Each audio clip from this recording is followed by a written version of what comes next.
Welcome to the Personal Finance Podcast for Doctors. This podcast aims to simplify all aspects of personal finance and helps you make smart and informed choices about money so that you can live happier and stress-free lives.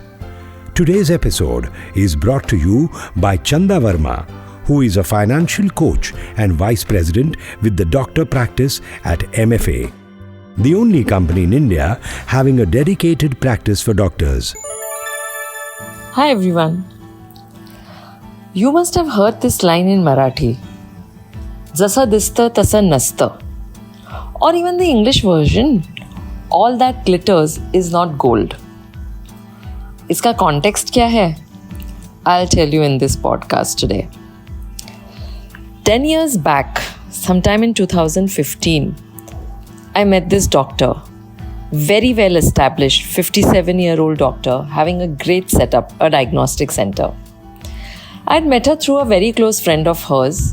They were a part of the same circle, and that friend of hers was a good client, an old client of mine. Now, since I'm a financial coach to a lot of doctors, she knew me, she had met me, she trusted me. But this doctor never became my client. She never felt that her family needed someone for investment management. She said to me, Chanda, a lot of my friends are with you and I know they trust you and you're like family to them. But in my case, my husband is a banker and he handles all our financial decisions and everything is going very well. Everything is well sorted. He knows a lot. He's taken care of our investments beautifully. We don't need a financial coach. Very well. Sure. And you know what? I hear this a lot.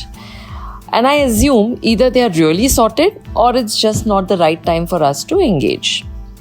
So years went by. Cut to 2024.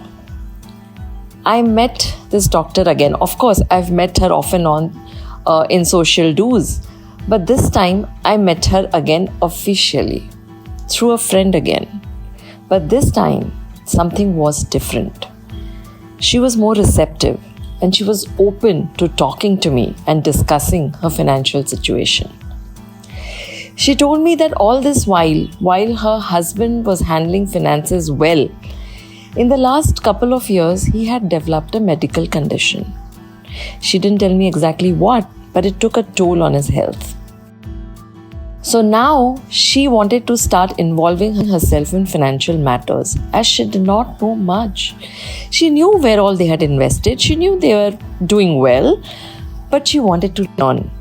She couldn't leave it now to her husband alone. Plus, her grown-up kids, they had busy lives themselves with their families. And she realized this due to the unfortunate circumstance with her husband. She had no clue how to take decisions and who to turn to, and that this needed to change. Now, as we discussed the details about the family, we talked about how long she would continue working because now she was 67.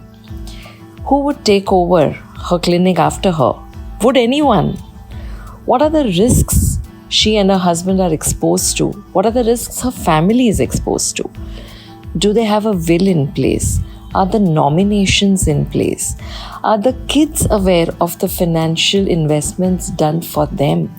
Are the kids aware how the parents have taken decisions?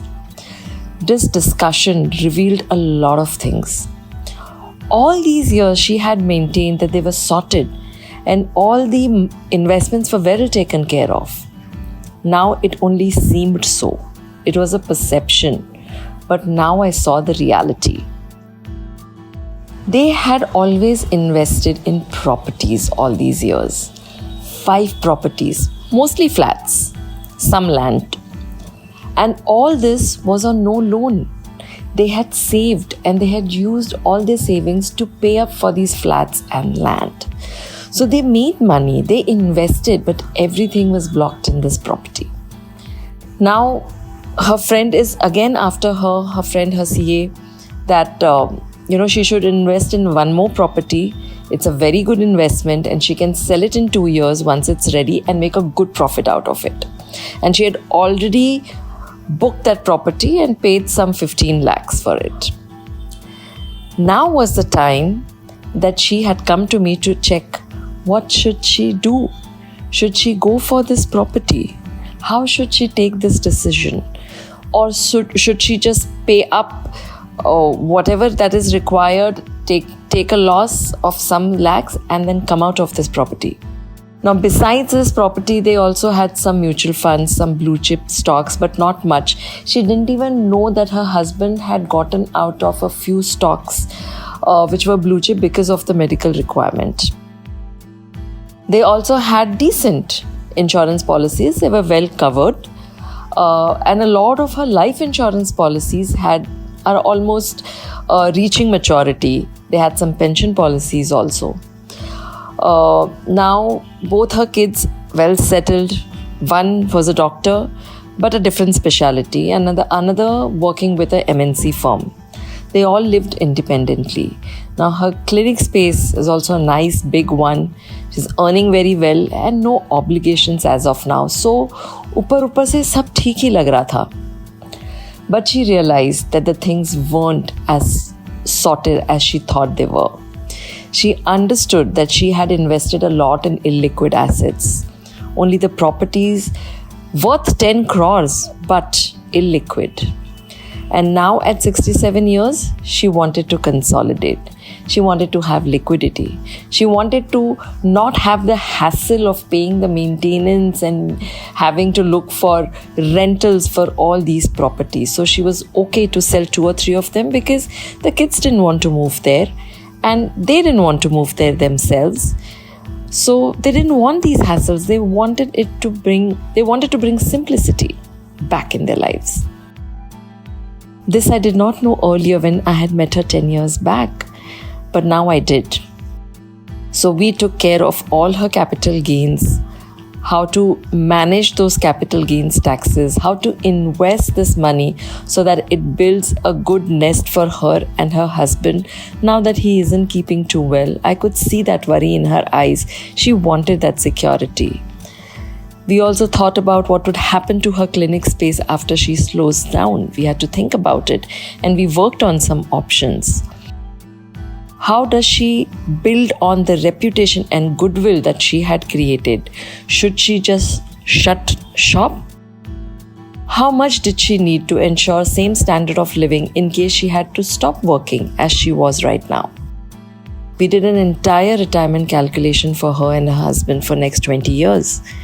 She never knew the number that she needed. She knew she had enough, but she realized that she needed exactly 11 crores, which would take care of her entire retirement, medical needs, as well as her travel needs. So you see, things weren't sorted.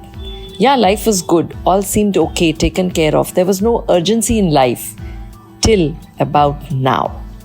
Now she realized that jasa dista, tasa nasta.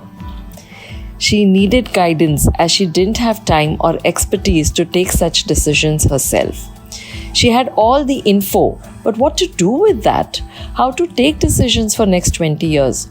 Who would be that unbiased coach to her who would look after her well-being? Someone who doesn't have an axe to grind, someone who she could trust with her problems, her insecurities, her goals. I have seen this situation with so many people. Everything seems okay till one day they realize maybe it's not. And usually it's an unforeseen event that makes people realize this. And especially women. They're intelligent. They're working as CEOs, doctors, running their own businesses, practices. Yet when it comes to money decisions, they leave it to their father, their brother, their husband, the man in the house. They think it's something they don't understand or are not too keen to. Numbers are not for me, they say. Why? We all know that the time to prepare for a crisis is long before you find yourself in one. And remember, everyone's story is different. Just as every patient is different, everyone's body is different, and one medicine doesn't suit everyone. Similarly, The financial strategies right for one person might be entirely unsuitable for another due to their different income levels, their different responsibilities, their different lifestyles, their different risks, and different aspirations. So the question is, do you understand this for yourself? On May 11th this year, we complete 19 years of creating such world-class personalized service for our clients. We complete 19 years of helping people live a happy, rich life. So to all our esteemed clients and clients who will be in future, thank you for entrusting us with this profound responsibility of guiding you and your financial paths. Your stories are the narratives that inspire us every day. And there are so many of them, and we count them as our blessings. Thank you so much. God bless. You were listening to the Personal Finance Podcast for Doctors with Chanda Verma. If you find this podcast relevant and interesting, do share it with other doctors as well. It will be great if you leave a review, share, like and subscribe. You could also let us know if there is any specific topic that you would like us to cover. For any queries or help, you can get in touch with MFA's Doctor Practice Team at 892-800-6140.